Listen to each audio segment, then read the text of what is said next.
take a moment. If you can safely do it, close your eyes. Picture this.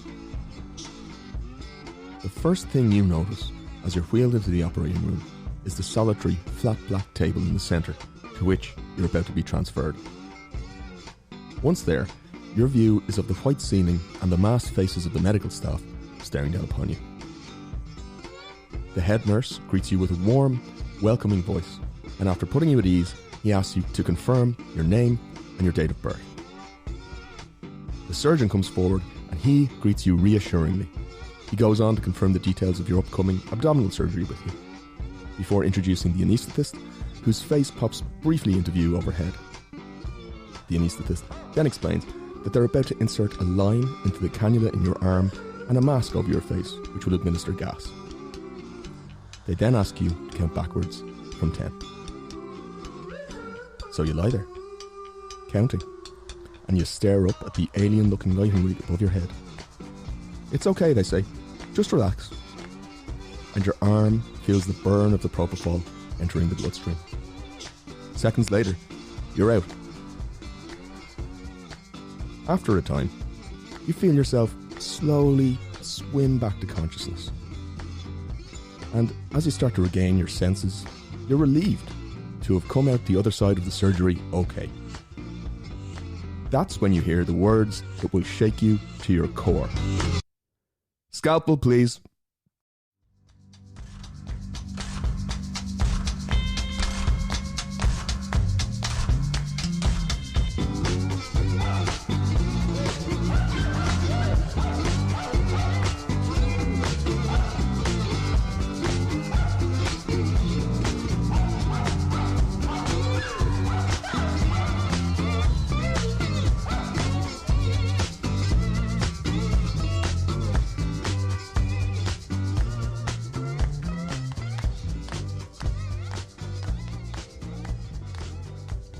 Hello, I'm Max, and this is StressBall, the podcast to help you squeeze the stress out of your life.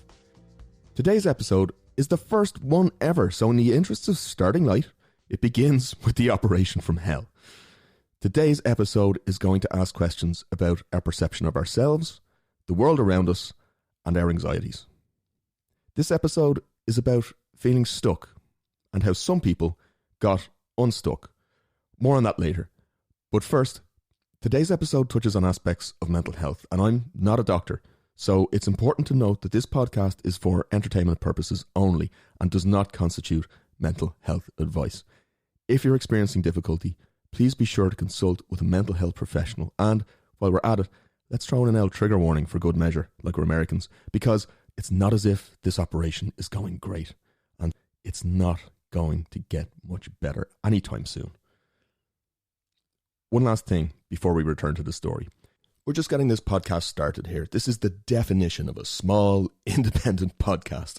We don't have a team or a budget of any kind, so if you genuinely enjoyed today's podcast and you want to show your support, then probably the best thing you can do is tell a friend. The algorithm wouldn't say that, but I think the best thing you can do is recommend it to a friend, and maybe other people like you can enjoy it too.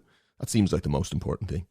The other stuff is more of a pain in the ass, but if you're willing to do it, maybe rate it, review the podcast on your app. That'd be super helpful too. If you just do one of those things, just know that we're super grateful. That's amazing. Thank you. Also, look, hey, as I said, we're independent. So if you just love the podcast and you'd love to give, who am I to stop you? Feel free to show your love financially. There's a Patreon set up to help you do that, because due to capitalism, my family needs legal tender to help pay for goods and services. Or if you hate the show and you wouldn't do any of those things, tell me to go fuck myself by buying me a virtual pint or a Meta Americano by contributing to the Patreon. I'll know what it means. Or if you don't want to do any of that, that's fine too.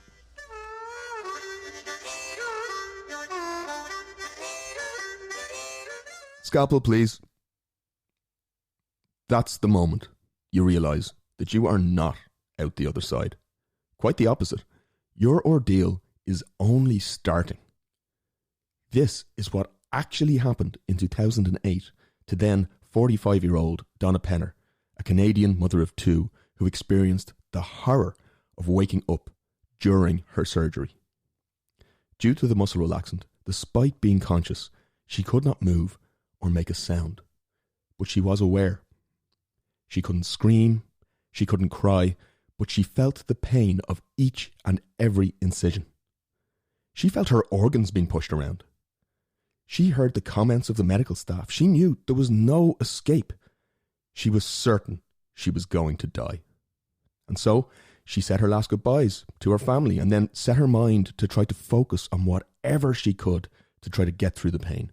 She sang, she prayed, she screamed, all without moving a muscle, all in total silence. Donna was experiencing a state known as anesthetic awareness. And now that you know it can happen, say hello to your new favourite nightmare fuel. Despite being administered a drug explicitly intended to put her out, Donna remained conscious. Crazy as it may seem, Donna isn't alone. Meet Nancy, a director of nursing at a Midwestern hospital in the US. Shortly after the birth of her third child, Nancy underwent a standard procedure to cauterize her fallopian tubes in order to prevent future pregnancy. Like Donna, it was abdominal surgery. Like Donna, she awakened before the operation was concluded, and like Donna, she was paralysed by muscle relaxant and could not alert anyone to her situation. She later recalled the physical sensations of intense, searing pain as they cauterized her tubes. I don't want to labour the graphic details here, and believe me, there are a lot of graphic details, so I'll keep it to one quote from Nancy. She says of it, "The pain was not in the same realm as other pain I had known and conquered, like a broken bone or natural childbirth. It begins as extreme pain and then continues relentlessly as it slowly burns through the tube. The pain of being cut with the scalpel pales beside this giant." Fuck me. Like what do you do with that, lads? Burning fallopian tubes? No, not having it. At this point, you probably find yourself justifiably horrified that this could happen at all. And if you think this sounds negligent, look, you might be right, but I'd urge you to look at this for 1 minute from the side of the medical staff. What means did they have to determine if Donna or Nancy were conscious? Machines were breathing for them, so they couldn't physically scream.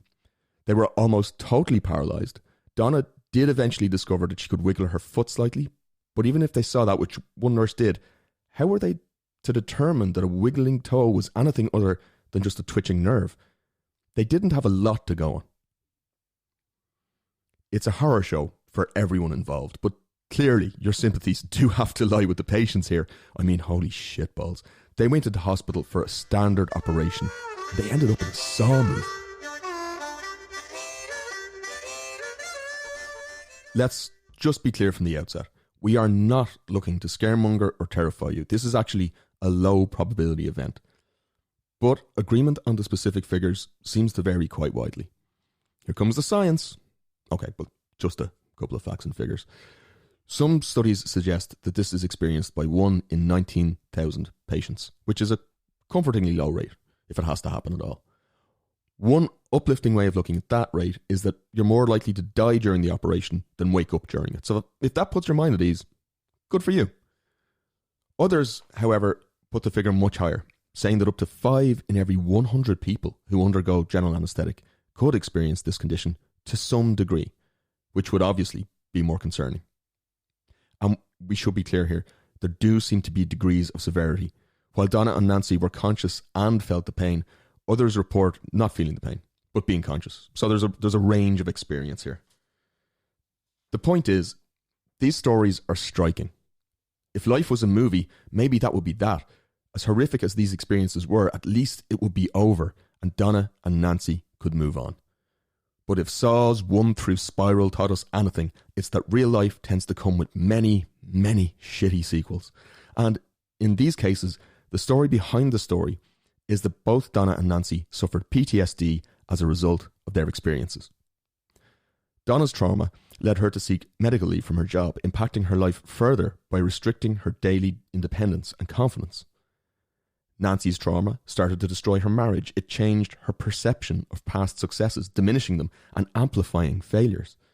She struggled to describe the reality of her experience of trauma, saying, "I want to tell you what a flashback is like. It's like time is folded or warped so that the past and the present merge, as if I was physically transported to the past. When the fear subsides, I realise I can't handle it, but a part of me still doubts that I can. The pull to the past is strong. It is the dark side of my life, and I must dwell there from time to time.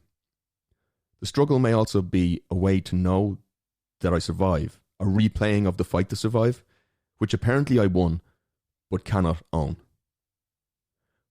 One thing is clear, Nancy is wasted in nursing. She needs to be a writer, and if fallopian-based horror can work as a genre, she's got a big career ahead of her. Two extremely similar traumas and post-trauma experiences. There's so much going on here that seems to make these experiences prime candidates for PTSD. Confusion, helplessness, paralysis, incredible pain, fear of death, the list goes on. But here's the thing. Nancy recovered. Donna suffers PTSD to this day, while Nancy recovered in about 2 years. So what made Nancy different? That's why we're here today. Today, as we try to understand Nancy's journey to recovery by thinking about consciousness and subconsciousness, along the way we're going to look at 5 slightly more light-hearted topics, like what your brain has in common with Bill Clinton, how I get self-conscious around monkeys, a pub crawl to spacetime and bondage, hallucinations, and what it might mean to trust your gut. And at the end of all of that, we should be in a good place to try to understand something about how Nancy overcame the trauma of her anaesthetic awareness experience, and maybe even how that might be useful to you. And sure, then we can end on a corny joke, jump in the air and do a perfect freeze frame high five, 1980s sitcom style. What's not to love? Now, part of this journey involves talking briefly about the experience of consciousness as described by various different research scientists. Starting easy, keeping it light, and while this kind of chat is right up some people's streets, even bringing up the word consciousness can make other people wince and weep blood out their eyeballs. The immediate fear has got to be that you're going to try to sell them a mindfulness course. Or worse, get them to download your meditation app. And now they're going to have to find a way to politely say no before you indoctrinate them into some kind of classic South American sex cult. I get it. Nobody needs that kind of stress in their lives. I promise. No meditation apps. Another reasonable objection is it just doesn't feel practical. How does talking about consciousness get me closer to paying my rent this month? Spoiler alert, it really doesn't. Then, why aren't we using this time to talk about the gory details of some obscure murder? Isn't that what podcasts are for? Well, look, maybe we'll get to that in later episodes. Let's not rule it out. But for now, what if there were mysteries about ourselves that we could know more about? Stuff we see every day and think nothing of. Come on, it might not be murder porn, but this could be infotainment. Shut up, infotainment is a legitimate word. What I'm saying is, get on board.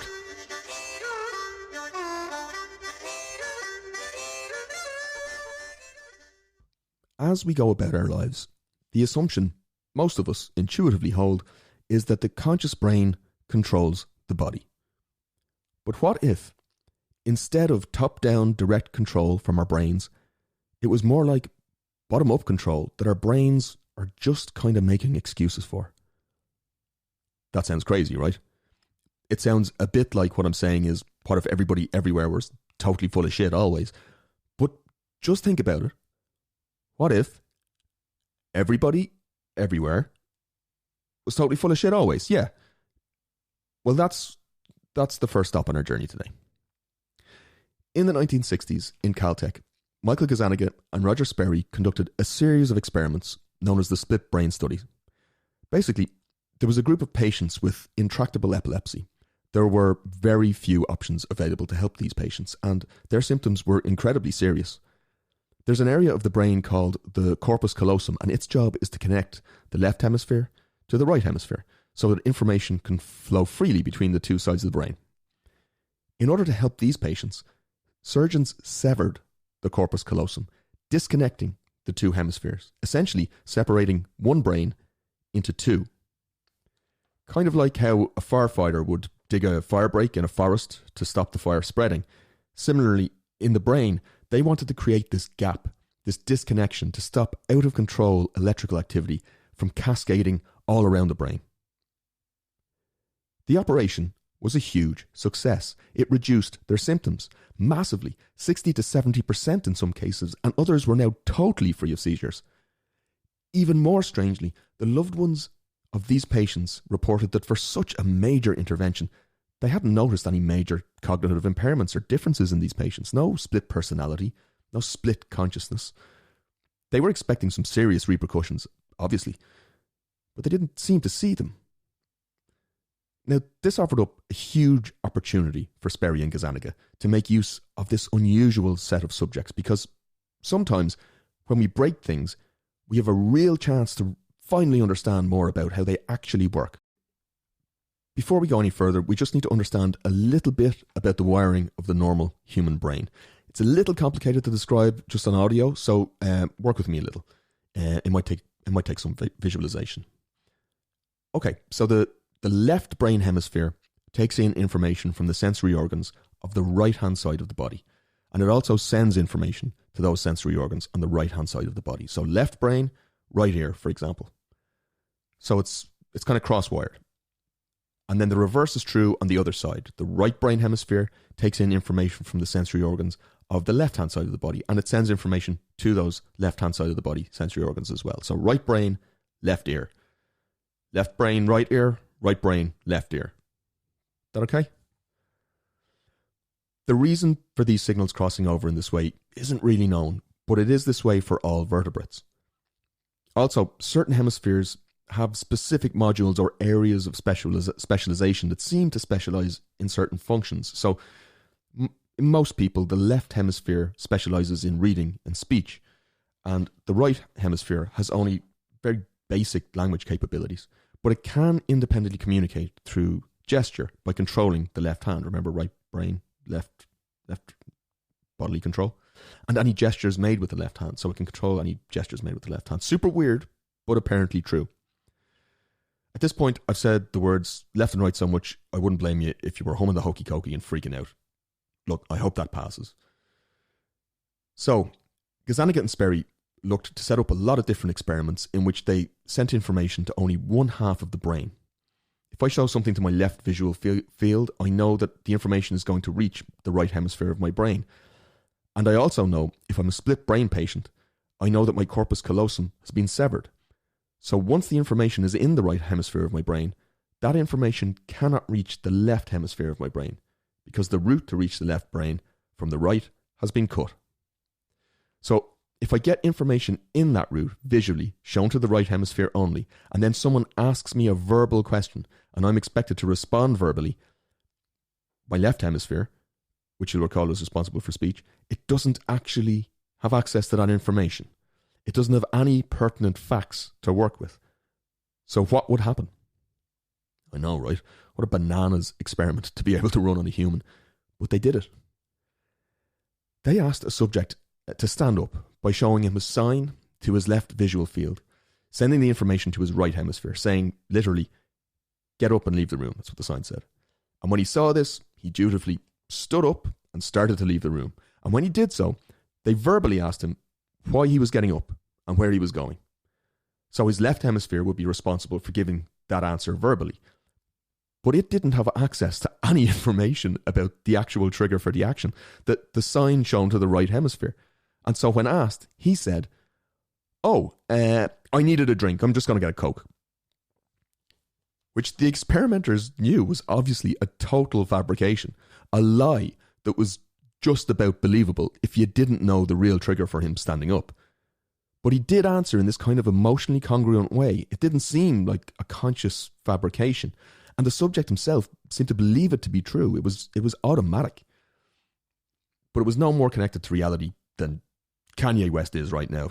This dates the podcast, but Kanye, you gotta let Kim go. Come on, man. Relax. She's with Pete now. This is something that they saw over and over again in a series of multiple different experiments. They saw this kind of left narrating brain just coming up with seat-of-the-pants justifications for why certain answers were given, though the experimenters knew for a fact that that particular part of the brain had no access to a real answer grounded in any kind of actual fact. Yeah, you could say that left brain was Bill Clinton when he did not have sex with that woman, Miss Lewinsky. It was just flat out lying. I want you to think about that for a moment, about the implications of that. I'll wait. Listen real close. Can you hear that faint, whispering voice? You're totally full of shit all the time. Another crazy fact that they demonstrated is that sometimes you might not even have conscious access to the underlying process that's really driving your response or emotional state. To demonstrate this, they asked a young teenage patient out loud the first part of a question. Who was your favourite? So both hemispheres could hear the start of that question, but not the subject of the question, which was going to come. They then lateralized the information about the subject to the right hemisphere by showing the boy's left visual field the word girlfriend. At which point he immediately smiled and blushed and acted embarrassed, demonstrating a clear mood shift. Then verbally he said that he didn't hear the end of the sentence because he didn't. And after that, he wouldn't say anything more. So in the moment when shown the triggering word, he had exactly the right emotional response for a teenage boy being asked about a girl. But he couldn't articulate why he had acted that way. Eventually, when pressed, he was able to spell out his girlfriend's name with his left hand. So that's congruent with everything else. The right hemisphere non-verbally gave the answer with the information that it had. If you saw that in a horror movie, you'd be waiting for the boy's head to spin 360 degrees. In the first example, what Gazzaniga called the interpreter module, this narrator of the brain, kind of just came up with a good enough rationalization for why something happened. I'm just going to go get a Coke. Well, interestingly, that actually seems to be part of the brain's job, how it's meant to work. Of course, most people are not split-brained, so for you and me, information flows freely between both hemispheres. But what these experiments suggested was that the mind was not simply one thing, but rather a group of things, modules, one of which seemed to have the job very specifically of creating a coherent narrative to explain the actions that have already been independently decided by other modules in the brain ahead of time. Gazzaniga explains the job of this module is to seek causes for events. But he calls out that because the interpreter exists separate to the modules that are the true causes of our emotions, it needs to quickly land on something, some reasoning for what's going on. So for this narrator of our story, the first makes sense explanation will do. Isn't that insane? Totally full of shit. I like how Samuel Beckett put it in his play, Waiting for Godot. Estragon says, "We always find something, eh, Diddy, to give us the impression we exist." And Vladimir says, yes, we're magicians." We're probably pretty familiar with this interpreter module in our own everyday lives, even if we don't think so. It's that storytelling. It might remind us of the worrying, anxious voice that can rattle around your head sometimes when you're worried something might go wrong, or it might remind you of the egoic voice that can sometimes pipe up and tell you how great you are or how awful you are. Ego simply coming from the Latin, meaning I am. It feels very real that we're in this first-person shooter computer game, just rolling around, making our daily choices. But there's clearly a lot more going on beneath the surface that gives rise to this impression. What Gazzaniga and Sperry's experiments showed was a very real demonstration of a theory that had been around for a while. They practically demonstrated the separate existence of a conscious and an unconscious mind. Sure, fucking Sigmund Freud must have been rolling around in his grave, off his tits on laudanum with delight after hearing that. And the best part of that is that our conscious mind has to make up reasons for the things our subconscious mind has done without having direct access to the rationale of the subconscious. Clarifying analogies are not exactly my strong suit, but think of it like this. Our conscious mind is Bill Clinton in a press conference denying serious allegations of impropriety, and our subconscious mind is his rogue, intern-loving penis.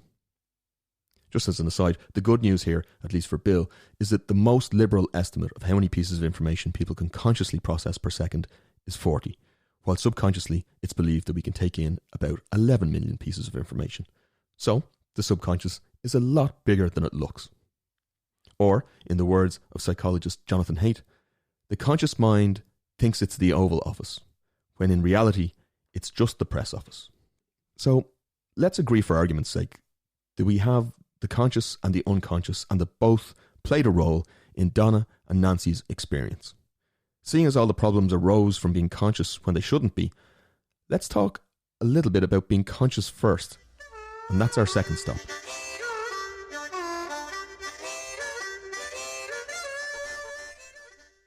I get self-conscious around monkeys. Sure, what would you want a conscious mind for in the first place when it does mad stuff like make you self-conscious around feckin' monkeys? By the sounds of it, the subconscious is the one having all the crack anyway. Obviously, that's a tough one to answer. Don't worry, I'm not putting pressure on you. A guy called Robin Dunbar gave it a crack. He studied primates. And as part of his work, he came up with a theory based around a relationship that he spotted between the size of the brain's prefrontal cortex in primates and the size of the social group in which they would operate.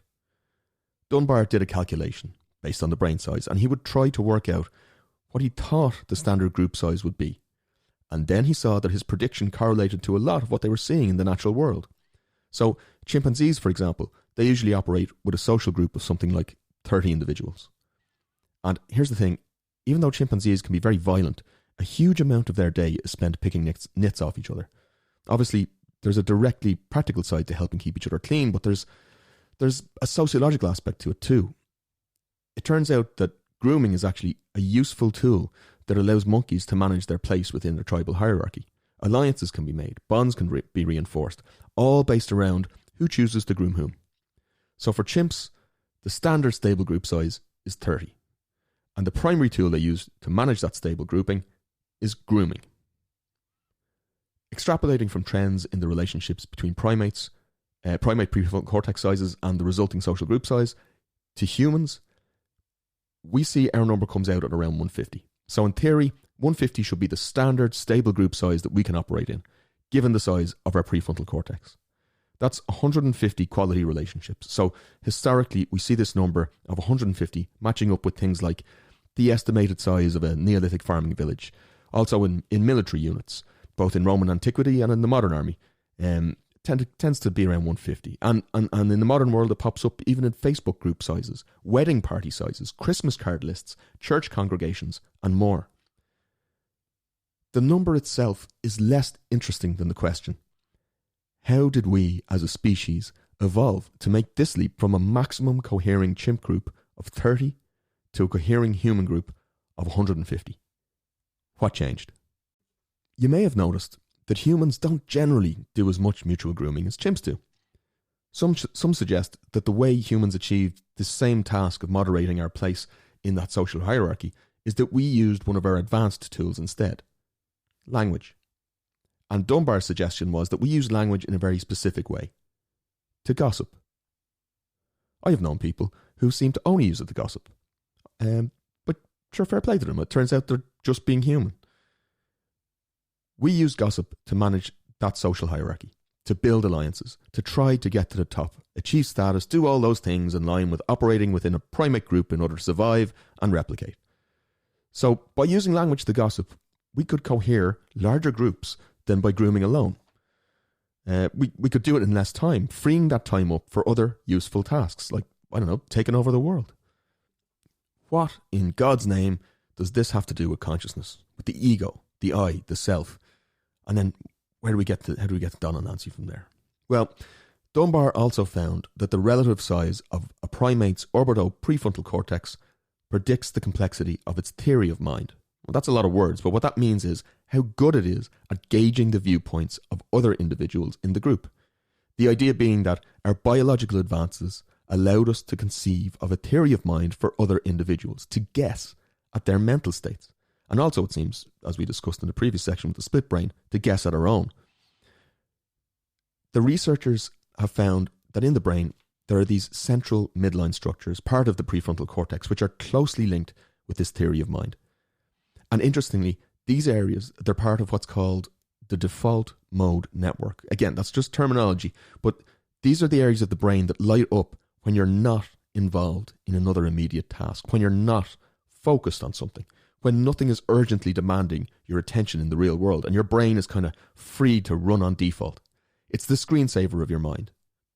It's in these moments when you're not focused on a specific task at hand, that is when this narrating voice that we've talked about kind of comes to the fore. When we ruminate, when we might start to think about your place in the social hierarchy, when you think about the past experiences or your future plans, or you get stuck in circular thoughts. And as I say those words, you can probably see how some of those things are not that desirable.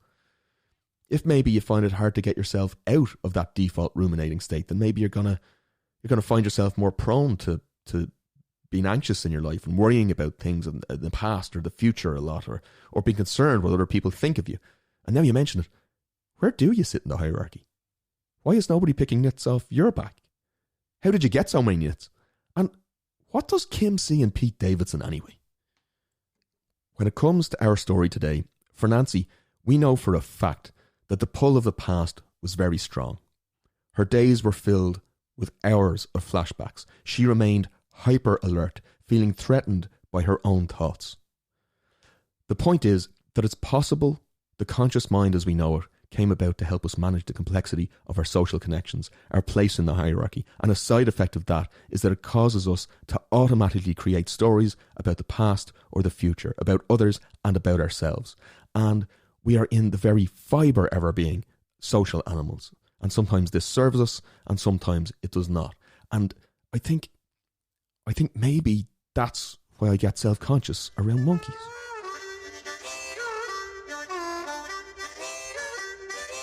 So here we are, stop number 3 on our little pub crawl of ideas. It's kind of around the strangeness of being conscious. We talked about the split brain just now, and that's clearly mental, but day to day, normal taking in information, you do it all the time. It's a piece of cake. You can do it blindfolded. You can even kind of do it drunk. What's so special about it? Well, let's start with this. What if, for a moment, you just think about all the streams of sensory information flowing through your brain right now, like sight, sound, smell, touch, taste, etc.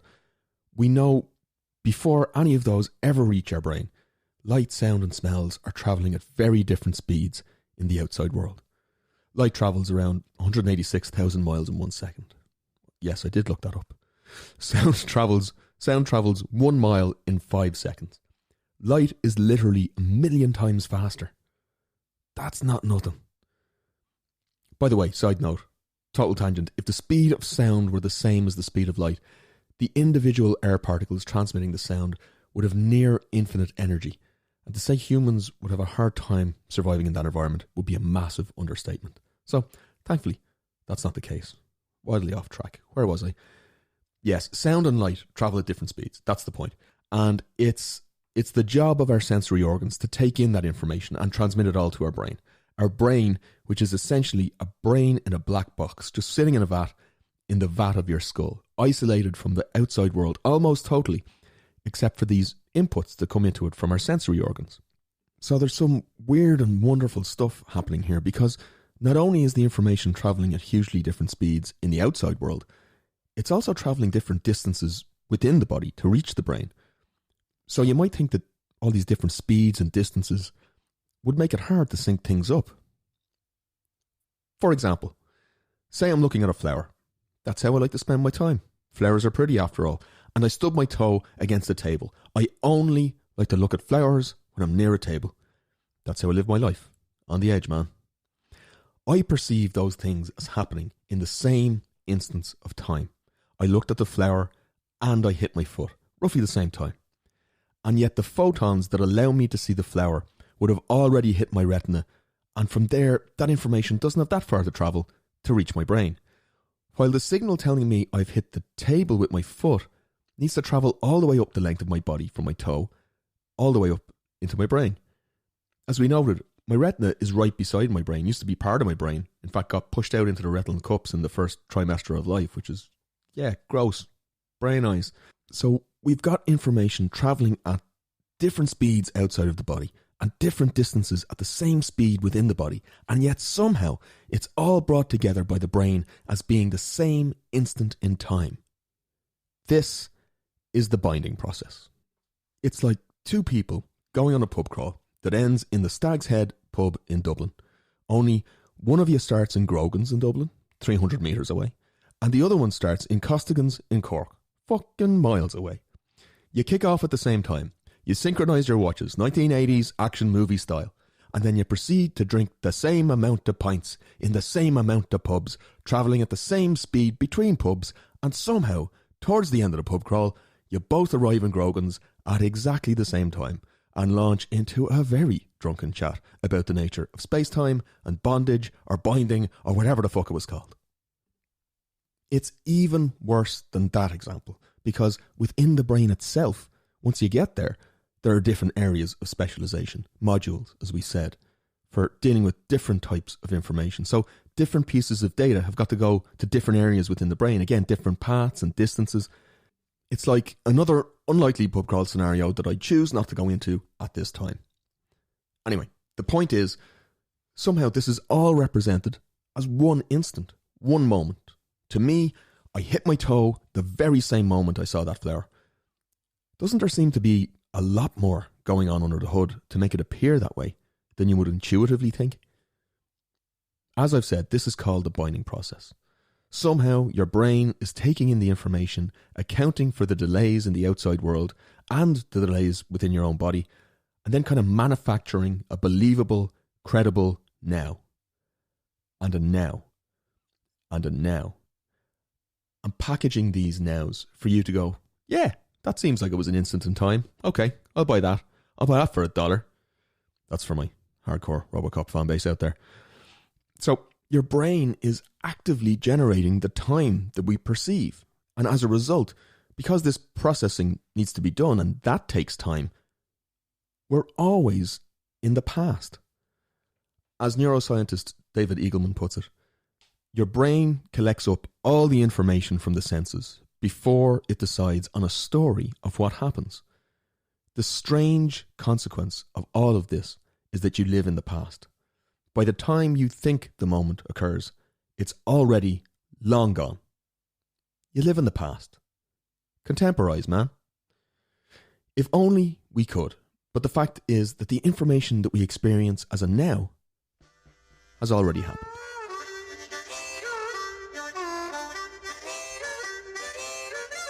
All right, this is stop 4 of 5. We've broken the back on this, lads. We will, I promise, get back to Donna and Nancy. But before we do, we still need to talk first about hallucinations and then trusting your gut. And then a little wrap up at the end. We're well over halfway through this pub crawl, so fear not, the end is in sight. Press on and never pause till we come to safe haven. How do you feel about that? Another crazy aspect of being conscious is that rather than just taking in information from the outside world, the brain also acts as a kind of prediction engine, and it does this subconsciously. Yes, the brain takes in inputs from the outside world. We've thought of it as a brain in a box. It's trying to make a map, a best guess for what's out there in the world. It's got a flood of information coming from our sensory organs. Our brains are basically blasted by all this information, and we need to make sense of that somehow. We need to make a map of it that works for us, that allows us to act as primates in the world. So we see these patterns come in. And here's the fun part. The brain will then guess at what they are. Guess. It guesses based on its previous experience, what it knows already. Hands up who's lazy. Well, don't feel bad about that because it's understandable. So's your brain. Why? Because being lazy can be efficient. Your boss may not love it, but evolution likes lazy. Your brain doesn't want to use energy and processing capacity analysing every single bit of the flood of information coming at it. It doesn't want to compute exactly what everything is perfectly every second. It's busy enough with other shit. Constantly creating believable instance of now. Ghosting your ex. Ordering that one pint that's one too many at the bar. How much work do you want your brain to do? It's busy, man.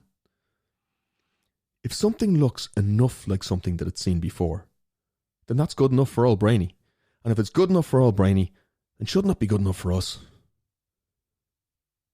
But what do I really mean when I say it's guessing? Let me give you an example. We can all agree that it should be pretty easy to recognise a chair. But say you're a young kid in a dark bedroom and it's late at night. You're just about to fall asleep and you drowsily look down the length of your bed, about to doze off. So sleepy. And then, all of a sudden, there's a monster at the foot of your bed. A fucking monster. Naturally, you figure that's a good time to freak the fuck out.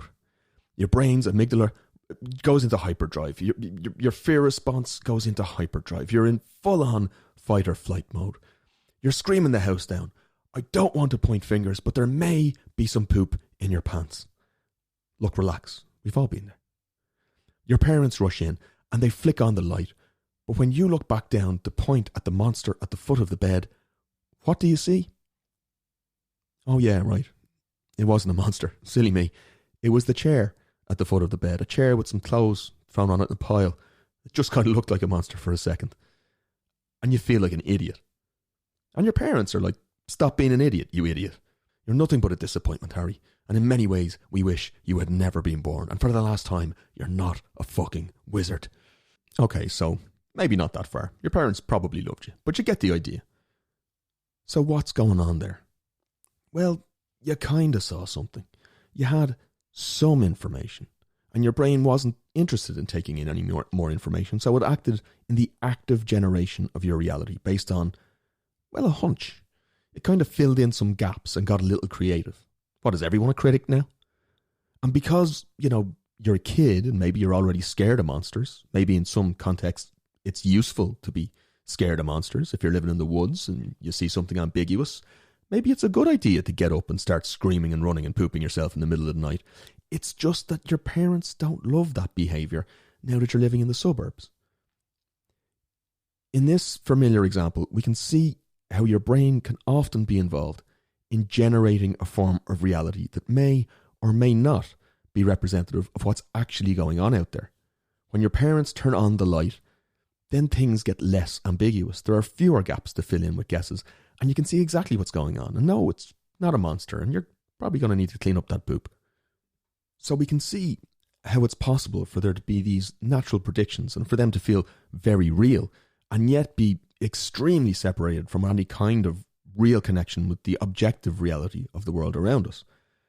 The scenario that we've described there is one of darkness and light, but that's just an illustration. The same approach applies in your normal, conscious, walking around daily life reality. I mean, I'm saying objective reality, but what is that when we're all actively hallucinating our experience of the world around us all the time? It's always just the best guess. We're all just guessing what's going on out there from the dark isolation of our skull vats. I would, at this point, just like to petition for the use of the phrase skull vats to replace the word heads. Let's see how that goes. If we can get a movement going, that'd be great. The point is that the mind is more of a projector than a camera. It's not so much capturing objective, cold, clinical facts about reality as it is, at all times, spinning a yarn about kind of what it already believes, even when it comes to what we see. As cognitive scientist Anil Seth so wonderfully puts it, it's only when we agree on what we're hallucinating that we call it reality. This is as true in the dark of our bedrooms as it is in the light of our gossiping social groups. Remember the theory of mind? Another guess, as we've mentioned, a dreamt up guess at what someone else might be thinking and feeling. And as we've seen, our very concept of now is something that we actively fabricate. Physicist David Bohm puts it beautifully. Thought creates our world and then says, I didn't do it. So, given the tricks that thought has played on us, remember the split brain, good enough but not necessarily accurate stories that can flood our minds, can we take a moment to maybe step back from our stories, to maybe hold them a little bit more loosely, and to allow ourselves not to take our first makes sense explanation as fact, if in fact it doesn't serve us in our lives to do that. maybe at the risk of sounding all self-helpy, it's possible for us to retell those stories in ways that do serve us. One thing is clear.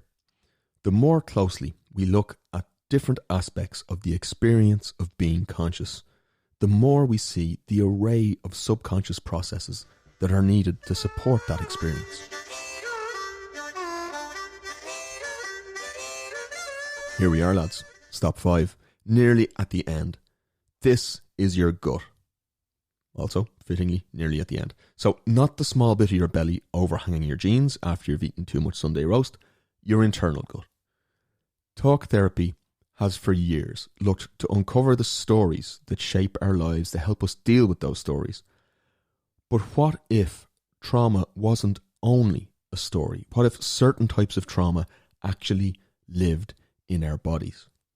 In the dance between conscious and subconscious that keeps our spark of life lit, especially in this technical age, we all too easily forget the role of the body, that we ourselves are embodied beings. We're not heads on sticks, we are whispering icebergs. The body whispers to us, and sometimes it screams, like in the case of Donna and Nancy. At the most fundamental level, there is something about being embodied as the primates that we are that shapes our lived experience. As we've seen, we're social creatures. We have the brains that we have in order to live in that social structure. We see the world a primate way. We've got 3 photoreceptor cells in our eyes, roughly covering red, green and blue. And we're done. We're not a mantis shrimp with 16 photoreceptor cells in its eyes, seeing deep ultraviolet to far red and polarized light. What the fuck is that even like as a visual experience? We're not octopuses with neurons in each arm that allow for independent decision making separate to its primary brain. It's hard to even imagine how being embodied in that way would change the way you perceive the world, except that if adolescent boys were like octopuses, they'd have the poor Mickeys reefed off themselves in minutes. We're humans, so we see the world in a human way. We manufacture a human reality, and that doesn't just involve the external world, but also the internal. We all possess a sense called interoception, are sometimes subtle, sometimes not so subtle, internal body-based feelings. Charles Darwin believed the purpose of these feelings and emotions was to, as he put it, initiate movement that will restore the organism to safety and physical equilibrium. In other words, we have internal body-based feelings to trigger action to keep us alive. When we get hungry, we feel our stomachs rumble. And when we get scared, we feel a knot in our stomachs or a pressure in our chest. And when we get 16 pints lined up for a summer's day session, we get the electric buzz of anticipation and giddiness coursing through our body. Disclaimer for those listening outside of Ireland, this is not alcoholism. This is culture. It's also interoception. No, it's not like the high sensitivity we have externally, say on our fingertips, and it doesn't inform us of everything that goes on inside. Some things you're better off not knowing, but it gives us enough information about the state of our bodies to know when we need to act. The part of the brain coordinating this is called the insula. It's just another term, it doesn't matter, but it's involved in the experience of emotion, the awareness of the internal body sensations and their importance. You might recall that the default mode network that we talked about earlier, and how it, without a task to focus on, our minds start spinning stories. Well, what many cultures have found is that this grounding in the experience of the body, this connecting to the reality of what's going on now, in the present moment, within our bodies, this interoception, that can rescue us from the regret or anxiety that arises from giving too much focus to the past or the future. This, it turns out, is meditation. Don't worry, I promise, I don't have an app. I don't have an app. The feelings in your body matter. Indeed, often dissociation from this interoceptive sense of the reality of our bodies in the current moment is associated with many different types of mental illness. But as we saw in the split brain studies, the modules in the brain that give rise to certain feelings can be totally separate to those parts of the brain that can give rational, verbal answers. So sometimes you have to deal with the body on its own terms. On that note, it's finally time to catch up with Donna and Nancy. Jesus, I hope we're not too locked from the pub.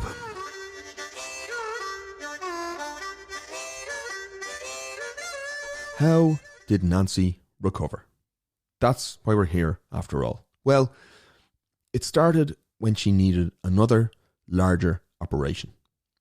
Being aware and concerned of what might happen, she had a meeting with her surgeons and anesthesiologist specifically to discuss the experience. She had justifiable concerns, obviously. The immobilization of the muscle relaxant is often the most disturbing part of the anesthetic awareness experience, and for the interoceptive body to consciously feel pain and threat and be totally incapable of acting against it, nothing about that makes sense to the body. Bessel van der Kolk, a trauma expert and author of The Body Keeps the Score, the book from which Nancy's account here today is taken, says this: immobilization is at the root of most traumas. Your heart slows down, breathing shallows, you lose touch with yourself and your surroundings. You dissociate.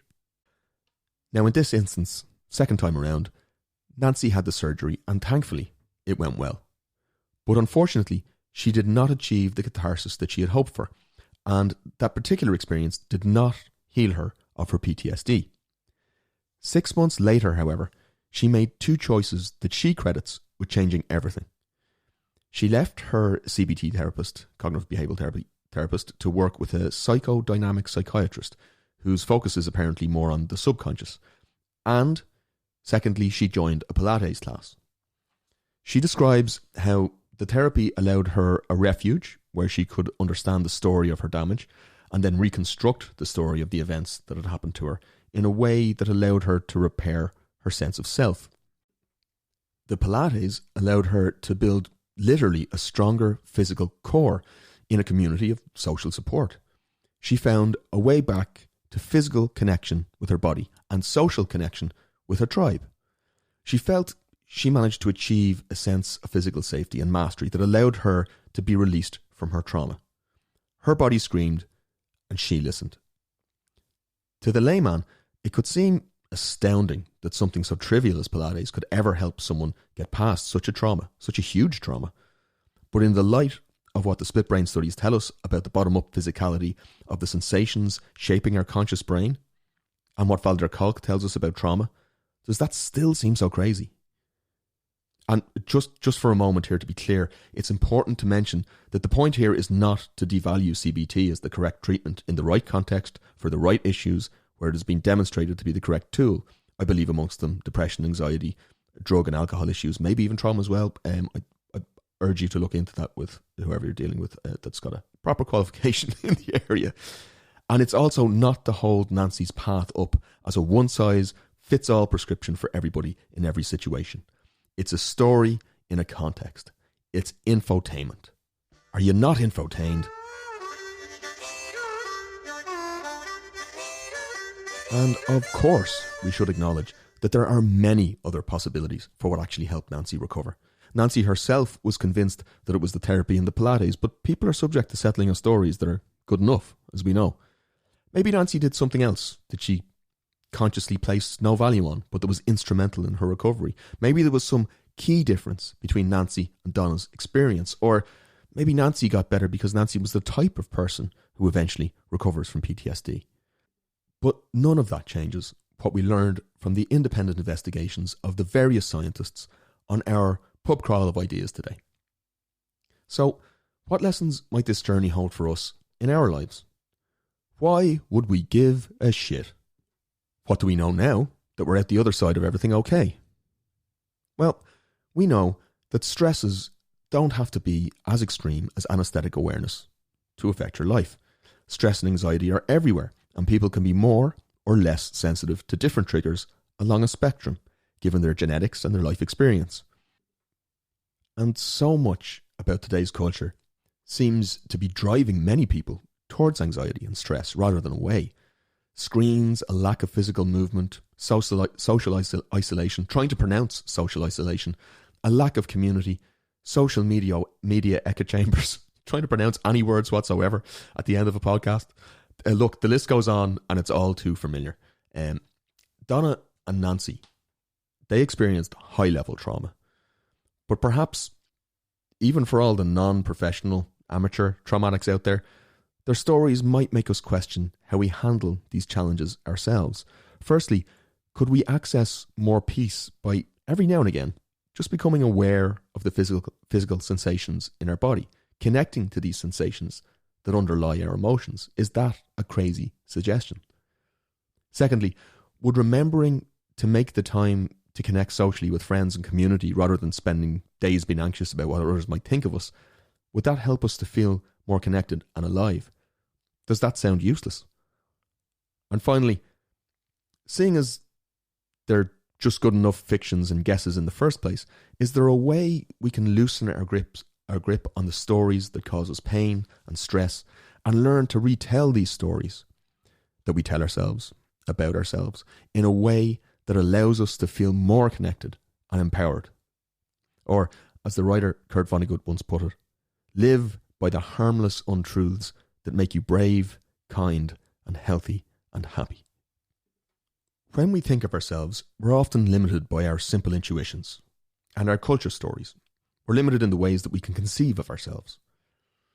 Our experiences feel very real, very tangible, and very connected to this world, and yet everything we see is an abstraction, a guess at what's out there. Everything we think about others is also a guess too, at who they might be. And sure, it turns out they're only guessing at who they might be themselves as well. When we conceptualize a thing, we limit it. We put a net around it and we say, that's it there, that's what that is. And that's incredibly useful. But I also think it's important not to stop there. We need to be careful to remember to be willing to look again in different ways, because with the new eyes, the world reveals new treasures to us. We interpret, we storytell, we gossip, we bind, we project and hallucinate, we feel, and much more besides. We're both more and less connected to the physical world than we often believe. In the words of famous writer Marcel Proust, the real voyage of discovery consists not in seeing new sights, but in looking with new eyes. As cerebral as we are, we must not forget that we are also embodied. We are not heads on sticks. We are bodies containing multitudes, many cells, many selves, and many possibilities, many opportunities for connection. Yes, we're magicians. But apart from all of that, if you take nothing else from today, at least now you know that anesthetic awareness is a serious pain in the fallopians. Next episode, we'll be taking a look at stories and how heroic you are. To get you in the mood, if you have Spotify or another streaming service on your phone, I'd urge you to look up the Magnum P.I. theme tune. The Daniel Cain orchestra version is pretty damn good, C-A-I-N-E, because after ending on a corny joke, I feel you deserve the right to kind of play some 1980s music and do that jump in the air. So good luck, jump in the air, feel good, chat soon.